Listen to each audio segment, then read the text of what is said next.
Hey everybody, it's Chris Kresser. Welcome to another episode of Revolution Health Radio. This week we have a question from Stacy. Let's give it a listen. Hello, my name is Stacy. Thank you so much, Chris, for all you do. I absolutely love your website and your podcast. I use it as a resource for myself and for my patients. I'd like to ask a question that I've really tried to research very hard, and I've had trouble because most of the research on whole grains compares it to the regular SAD diet with processed flours, the white stuff, the sugar. So it's really hard, because the evidence will, of course, say that whole grains are better.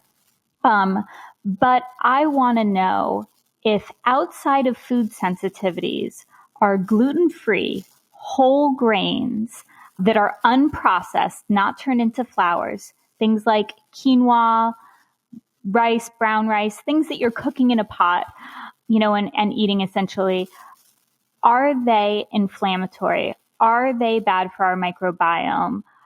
I haven't seen evidence to support this. I think that if people have a food sensitivity to it, and for sure that happens, especially with IBD and other autoimmune conditions. It's very common to have food sensitivities even to gluten-free whole grains. But outside of having a food sensitivity to it, is there evidence that everyone should be off of gluten-free whole unprocessed grains? I haven't been able to see that. Is it true that they're inflammatory for those that don't have an immune reaction because they're, it's a food sensitivity for them? Is it true that they're not good for the microbiome? The research I've seen shows that it improves biodiversity of the microbiome, whole grains. So that would be what I'd like to ask you today. If anyone can help me with this question, I think it could be you. You do mention, that the paleo is a template. And I think that might be part of the answer. It's a good place to start, but not necessarily everyone needs to be off of them, off of, whole grains or legumes or things like that, especially if they're prepared in the right way. So that's my question for you today. Sorry, it's a little long-winded. Thank you. Okay, Stacy, thanks for sending your question. I'm going to expand on this a little bit and talk about legumes as well as grains, because I often get questions about whether legumes can be part of a healthy diet. So, of course, paleo dogma holds that we should never eat grains or legumes. And there are usually two arguments to support this idea. The first is that grains and legumes contain lectins.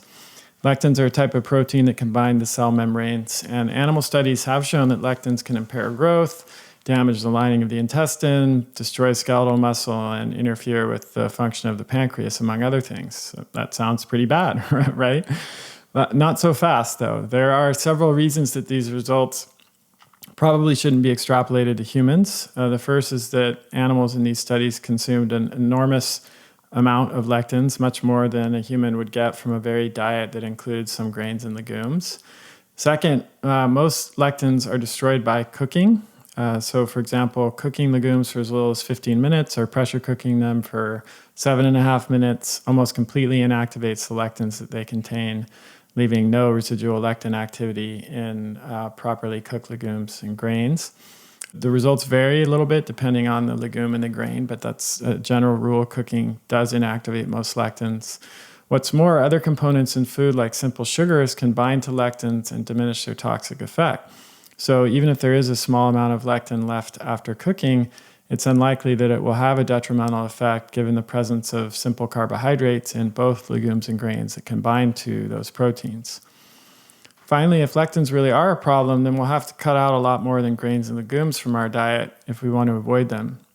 It turns out that lectins are present in over 50 different fruits, vegetables, spices, and commonly eaten plants, including carrots, zucchini, melon, grapes, cherries, raspberries, blackberries, garlic, and mushrooms, to name a few. Every plant we eat contains some small amount of toxin, since this is how plants defend themselves. And in the majority of these cases, these low levels of toxins don't harm us. And in fact, they may even provide health benefits. So for example, many of the compounds that we call antioxidants, like polyphenols found in blueberries, dark chocolate, etc., are actually pro-oxidants that cause mild oxidative stress.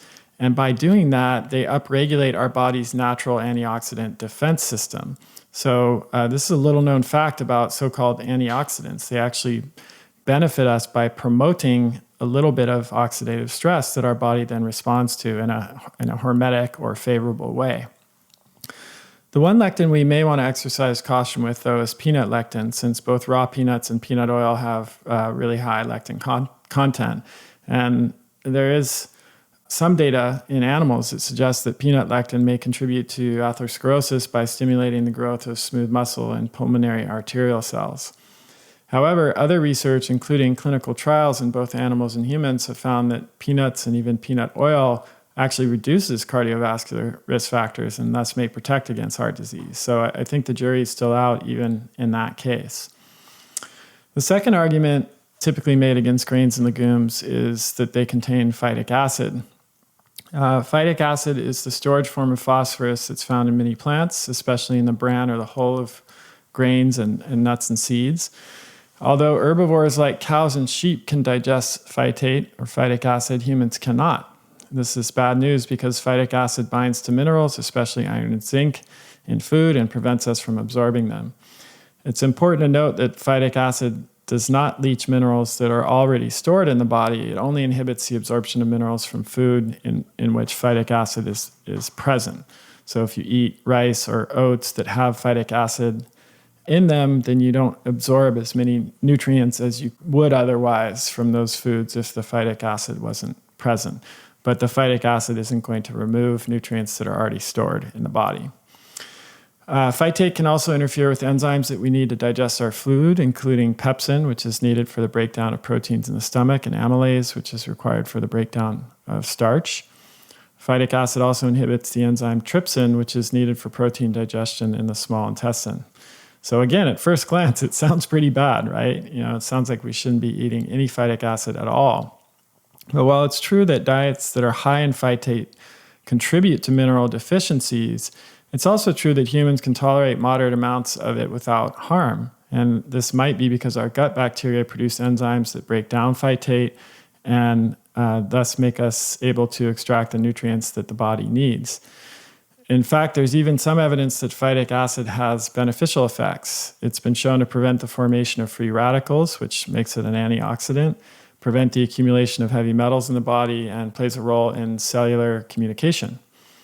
So the problem with telling people to strictly avoid grains and legumes because they contain phytate is that just like legumes, many other healthy foods in the diet, including paleo-friendly foods, contain substantially higher amounts of phytic acid than legumes or grains.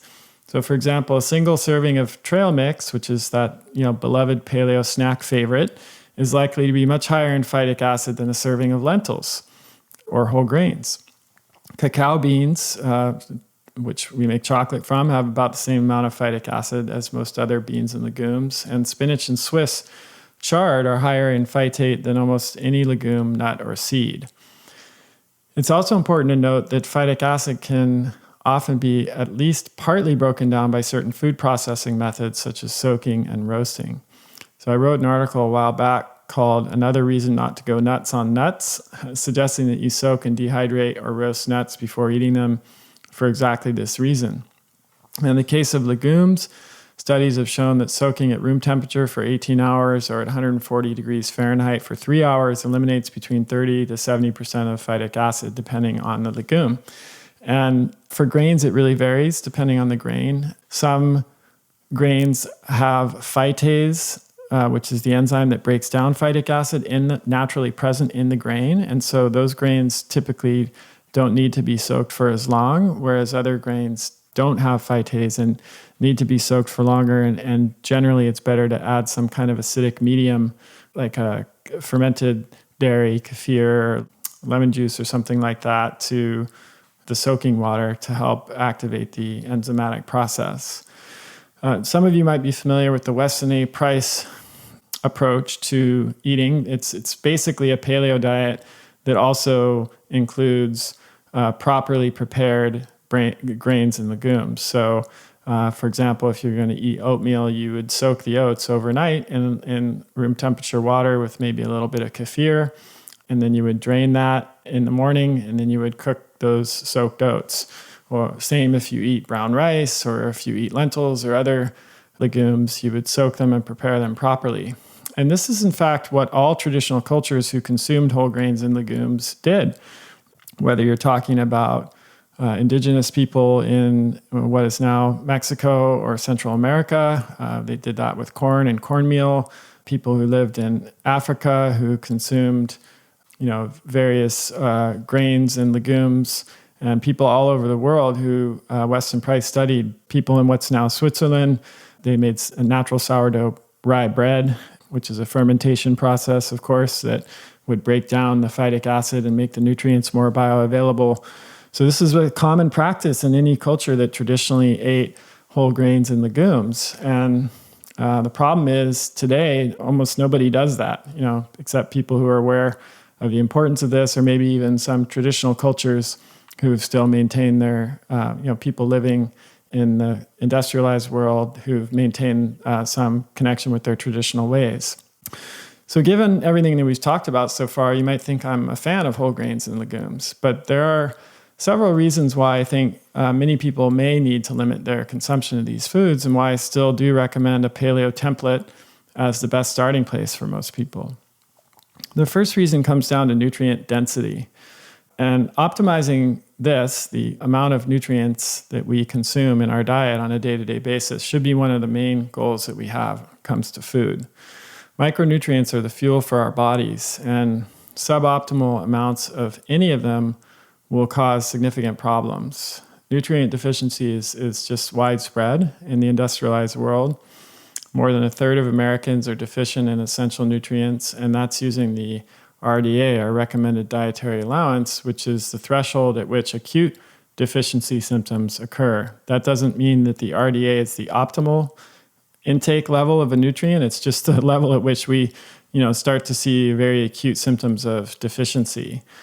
And if we used instead the optimal intake of a given nutrient, the number or the percentage of Americans and other people living in both the developed and developing worlds would be that are deficient in nutrients would be much higher. The most nutrient-dense foods are organ meats, shellfish, spices and herbs, meat and fish, nuts and seeds, and fruits and vegetables. And I shared some references to these nutrient density studies in my first book, Your Personal Paleo Code, which was later published as the Paleo Cure. So if you've read that book, you've probably seen some of this research.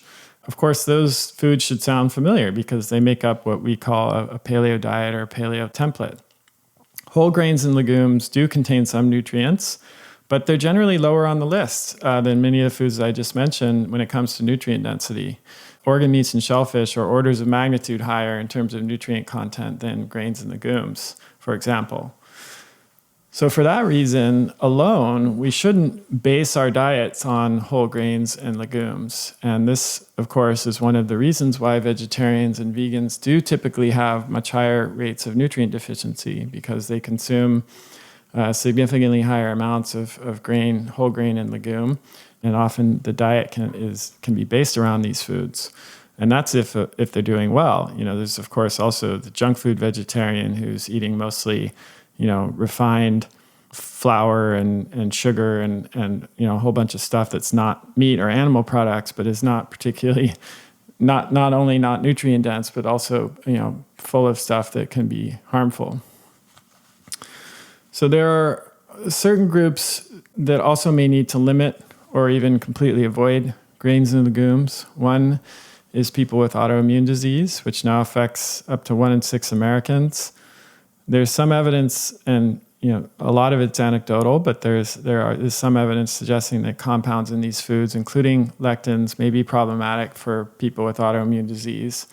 And this is also true of other foods like eggs and nightshades and nuts and seeds, which are proscribed on the Autoimmune protocol, or AIP, which I'm sure many people listening to this have heard of and may even be on themselves. I think the evidence for the AIP has been mostly anecdotal so far. However, there was a peer-reviewed study recently done on it at UC San Diego that I'm going to be writing about soon. And the study had actually pretty impressive results. So I'm really excited to see. I mean, it's kind of miraculous that study got done in the first place because, as I'm sure many of you know, getting funding for a study that's purely a dietary intervention when most medical research is funded by pharmaceutical companies is exceedingly difficult.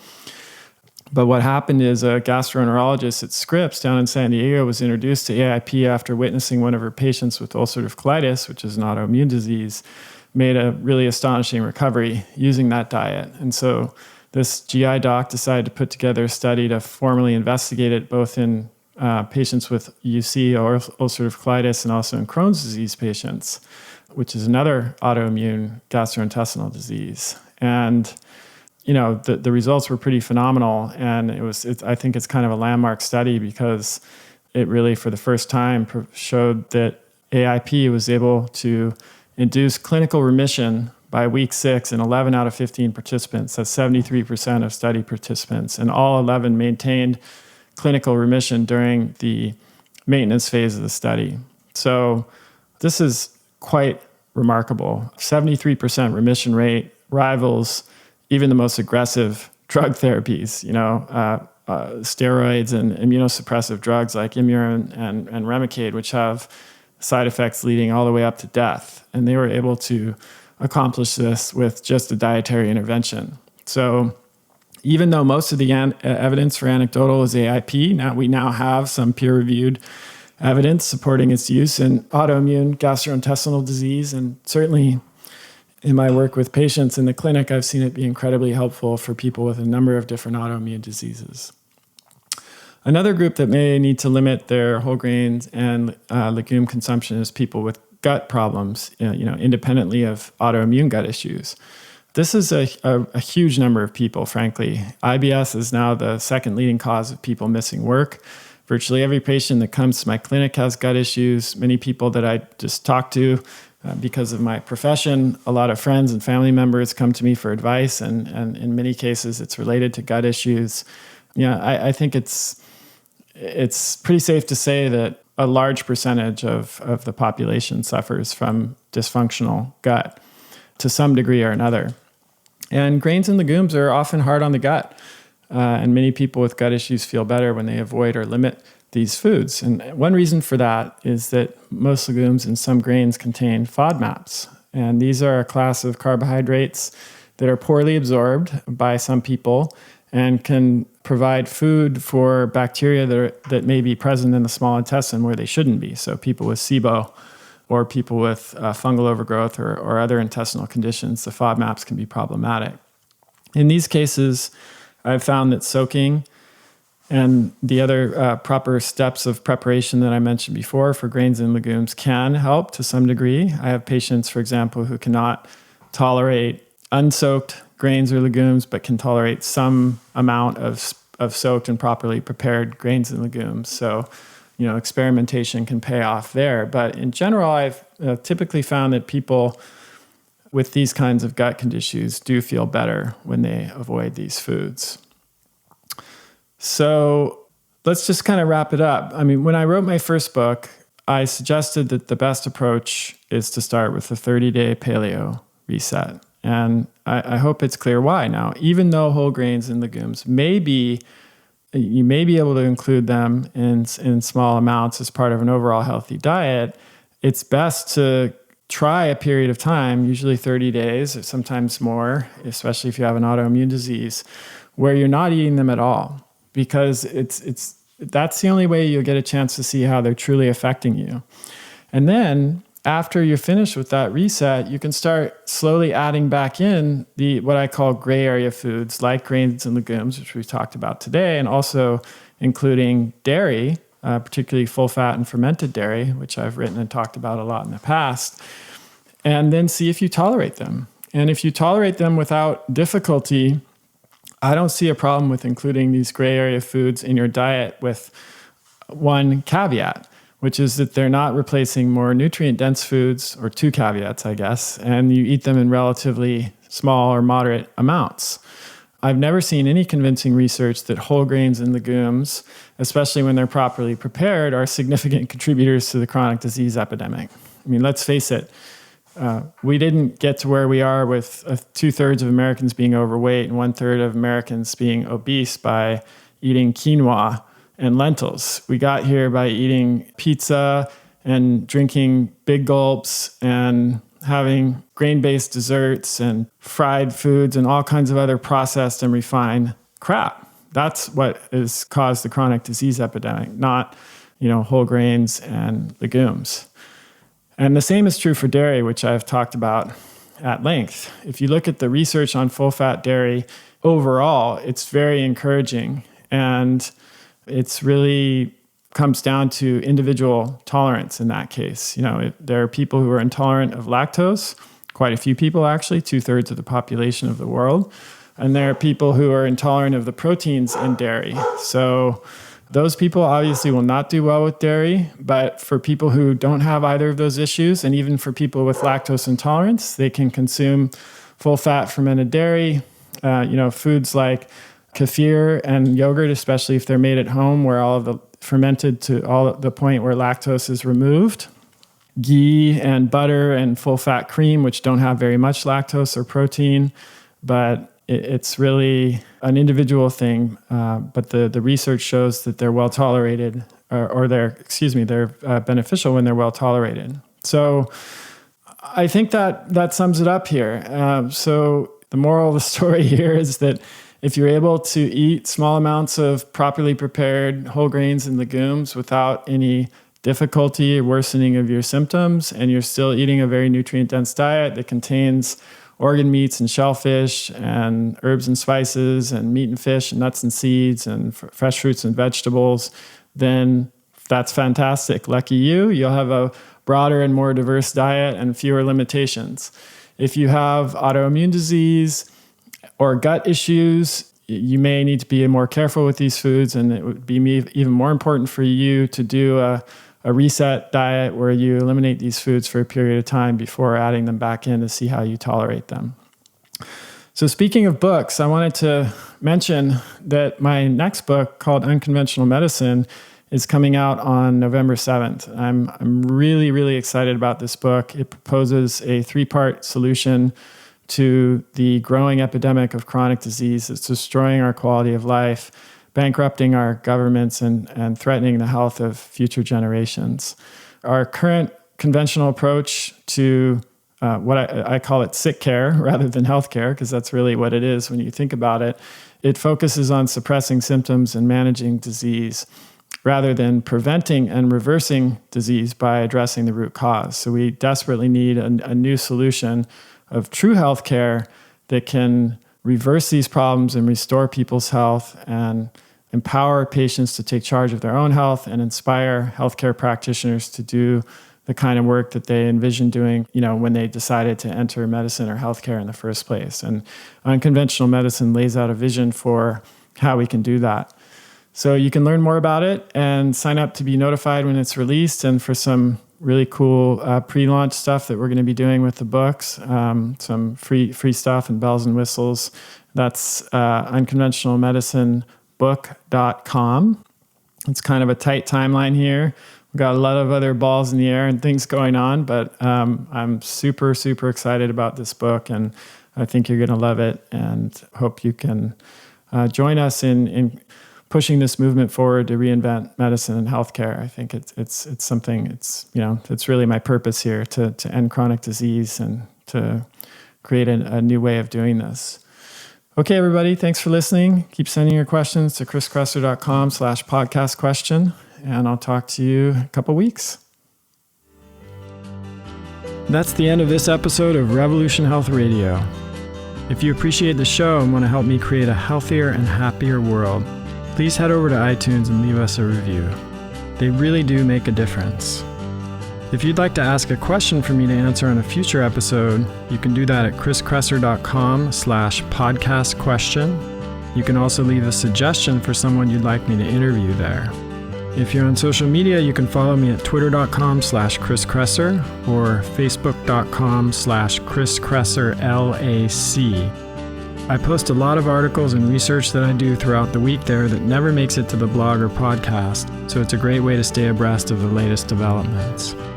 Thanks so much for listening. Talk to you next time.